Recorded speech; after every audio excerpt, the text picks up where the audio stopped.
welcome to, if you haven't read the description of this video, the introductory episode of my first devlog series. A series designed to get some, if not all of you interested in my game.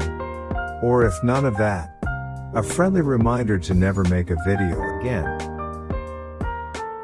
Most people would start off by introducing you to themselves with some long drawn out resume of qualifying characteristics, not that I have any, to prove to you how legit they are.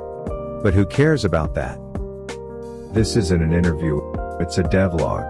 So instead of me drawing out this paragraph and becoming a hypocrite, the themes I will be going over will be my inspirations, setting and character, an overview of the visuals I have so far, and some mechanics and C# coding, if that's something you're interested in. Now without further ado, let's talk about Kangaroo Brothers Adventures, aka KBA.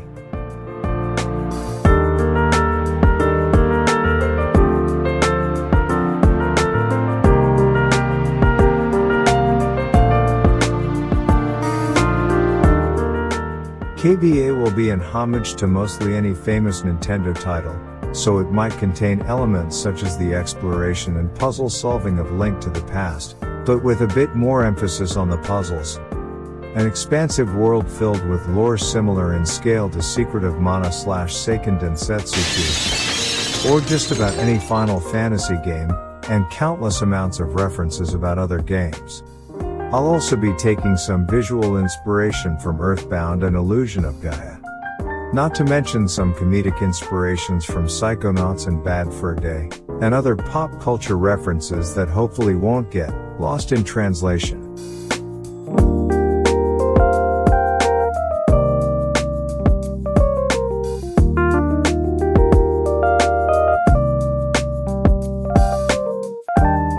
The setting of the prologue takes place on Earth, or an Earth that is 20% smaller than ours, in Greenville, New Jersey, on the corner of Garfield and Cater Avenue. At the moment, the main character is a seemingly ordinary police detective, by the name of John Brown, who is oblivious to the nth degree. Some of the story will be revealed throughout this series, but I'll try to limit how much is revealed, so as to not ruin the experience when the game becomes playable.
For the past few weeks, I have been working on the game's menu. I wanted the title to be striking and memorable, and I wanted the title screen to embody the overall vibe of Jersey City, while also highlighting the historical differences, as you see the Twin Towers, and the Statue of Liberty being replaced by a Scottish castle.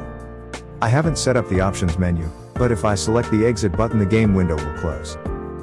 If you select the start button, it will go to the file selection screen, but at the moment it just goes straight to John's bedroom. No consent needed. Immediately you'll notice, you're neither playing as a kangaroo, nor are you playing as a brother. That's merely because, this is the prologue, and we haven't gotten there yet. I had these sticky notes strewn throughout John's house, which will feature John's niece Sophie and her explanation on the basic controls and game mechanics, action buttons, sleep bar, and health system. More extensive controls will be explained after being introduced to John's partner, Robert Wilson, such as battle-oriented controls, CQC, ranged attacks, dodging, and the ability to switch between you and your partner, and tell them whether he should follow the selected player or not. If you're not familiar, this is a game mechanic inspired by Secret of Mana. Seeing as this is one of the main character's houses, I wanted to use more detailed art to tell a story through visuals, like the poster above depicting a local mobster that John uses for target practice.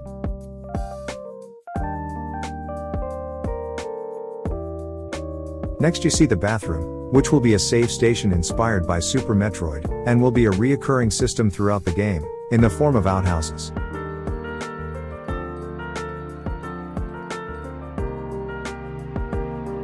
Due to my extensive knowledge in depth scripting, which is none, I used Unity's depth system on certain interactable objects. But with the environment, I used a combination of my art skills and changing sorting orders, to give the illusion of depth.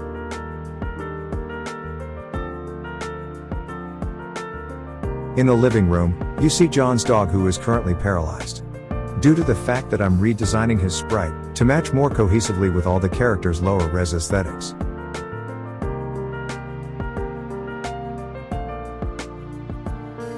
Also, check out this cool dog clock.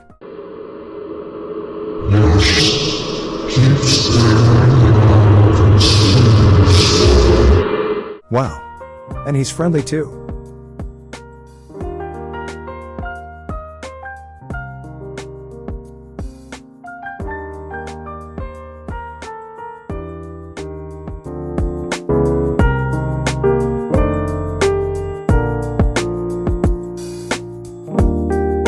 Anyway, now that we're outside, I will show you a montage of the area. Plus, some of what I've been working on as of late.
Now it's time that we get down to the nitty-gritty, aka mechanics and C# coding.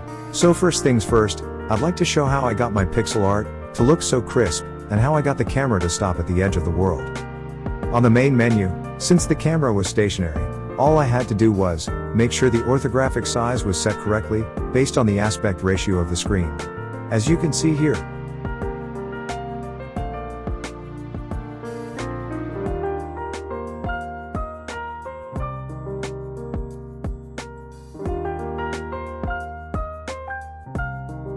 When following the player, I needed to use a script to make my camera a pixel perfect camera, and feed it through my follow script. Now, about keeping the camera from leaving the play area. Most developers, or at least the ones I've seen, achieve this by surrounding the play area with a box, and defining the area of that box, to keep the camera within it. However, due to the fact that my play area is not a perfect square, I had to find a different route, because I'm definitely not going to try to define the area of a polygon. So instead, I set a series of raycasts, or laser sensors, 3 per side, to detect colliders outside of the camera's viewport.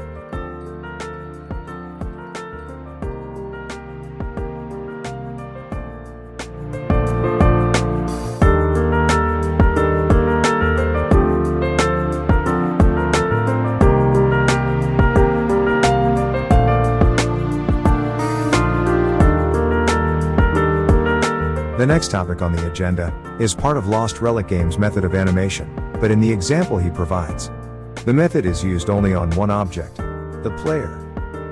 Instead, or in addition to this, I use this method to contain the animations of all the stationary objects in a scene. For the main menu's buttons, an animation must be able to be played multiple times, but since this method is a finite state machine, another animation must be played before returning to the same animation. In this case, the idle animation. With the player's 8-directional movement, I used a Unity tutorial. It was explained by Beaver Joe, and he personally assisted me with setting it up, and I'm grateful for that.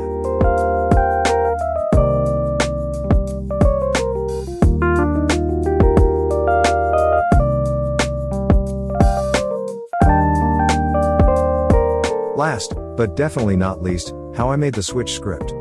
First, I needed to create a separate Switch script, player controller script, and player animator script for each player, because the first iteration of this mechanic would move both players, but only animate one of them. The Switch script, which basically just holds a collection of true or false statements, to determine which players to switch to. 2 methods on each player controller, one that checks for the existence of the other player, and one that gives controller inputs to activate the other player's Switch script. And the final component to this mechanic was having the camera follow the active player, which is very simple, just determine which script is active, and set the player associated with that script as the follow code's target position.